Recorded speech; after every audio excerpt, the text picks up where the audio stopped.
Hey guys, welcome back to Planet Tyro. I'm your host Donald Wonder, and you're back here with me to do, you know what, another book review. Now, I wanted to tackle a different kind of book because I don't want to be predictable. You guys know I like hard science fiction, hard fantasy, very adult stories, but I like to think that there's a lot of variety and creativity in different types of storytelling that can be compelling.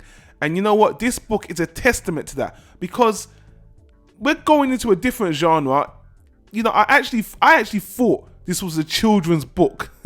Now I'm not so sure. So to get started, the book is called Memoirs of an Imaginary Friend. And first of all, there was a little bit of confusion with me because the author goes by two names, and I think I know why. When I got on Audible, his name was Matthew Green, but when I Googled it to get some background, some images, his name is Matthew Dix. So I think I don't know. I think in different regions he's calling himself two different things, which is a little bit confusing for me, but for the remainder of the review, I'm going to stick to Matthew Green. So anyway, Mr. Green has created a story about an imaginary friend and the world of the imaginary friend universe. And again, coming into this, I thought, is this going to be very childish? I don't know, but it had so much high ratings on Goodreads and Audible. I was like, all right, let me see what all the hype and what all the praise is about. And you know what? I will just tell you now, coming at the other end of the book, this book is pretty fantastic, and it really did blow me away because this is expecting the unexpected. Mr. Green is writing a story about an imaginary friend, and the imaginary friend in question, his name is Budo. He's the main character we're following. He's explaining, well, we're seeing the life of an imaginary person through his eyes, and it's a depiction of an imaginary friend in the real world. So this imaginary friend gets into some very adult situations, or he comes across some very adult realities. And as an adult reading this, I found it very compelling. So to give you more information without spoiling it, Budo is the imaginary friend of a kid called Max. Max is different from other children. I'm not going to spoil why, but it makes the story more interesting. Budo is not the same age as Max. Budo, I think Max, let's say Max is what? I think he's 6 or 7 years old, or 8 maybe.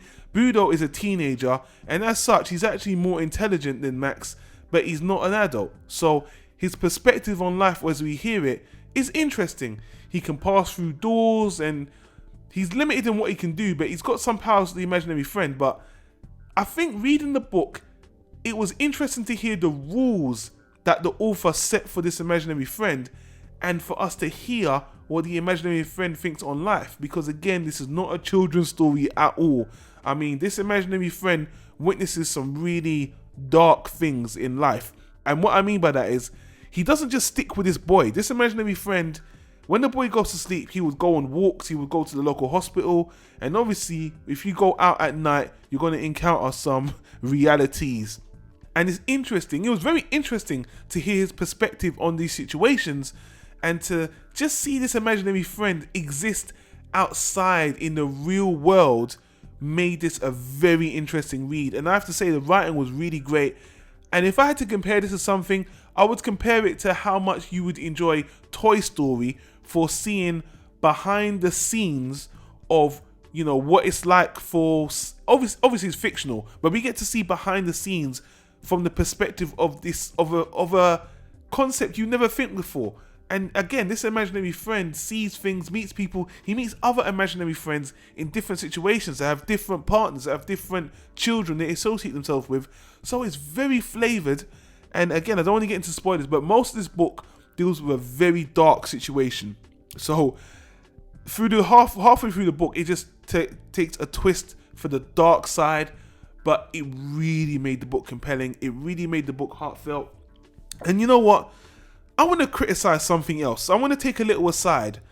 I didn't like the movie Inside Out, Disney's, Pixar's Inside Out. I didn't like the movie because 1, I thought it was overhyped, and 2, I didn't think it did enough of its premise. Now, I'm going to spoil Inside Out for you guys. If you haven't seen it or you don't care, I'm just warning you. I'm going to give you a second. Okay, so in Inside Out, one of the things people praise the most actually is an imaginary friend character who is forgotten about and who disappears. And this is one of the most, even I will praise the movie on tackling this very interesting, very heartfelt moment. Imagine that character having its own story. People said that was the best part of that movie. This book is like a movie of that character and that character's experiences. And yeah, it reminds me of that, and it reminds me what I love about a children's story set in reality, like Toy Story. Even that's set in a bit of reality. And this is kind of dark, I'm not gonna lie. The only negative I can give to the book is that it's the kind of book I would like children to read, but there's so much talk of existentialism and death, and it's done in a way where it's told through metaphors. It's not, well, actually they even talk about death. Like the imaginary friend talks about disappearing a lot, and the concept of disappearing, going away, and it's a metaphor for death. It's very interesting, it's very sweet, it's even kind of depressing, but it's written so well. In a way, it's like, I would want to show my nephew this, but is it too dark? But then I remember in school reading a lot of stories about children being in dark. Even Harry Potter, for example, is a children's book that deals with dark situations. But death, disappearing, forgetting is a big theme of this book. And honestly, I think that appeals to the adult in me a lot. I mean, I think about death. I don't dwell on it. I'm not scared of it. But I love the way this book tackles it. And I think that's one of the best things about this book. But to get more into the plot without spoiling it again, the last half of the book is actually really good. Very emotional book. I have to say, I was a bit teary-eyed, although I was annoyed because as someone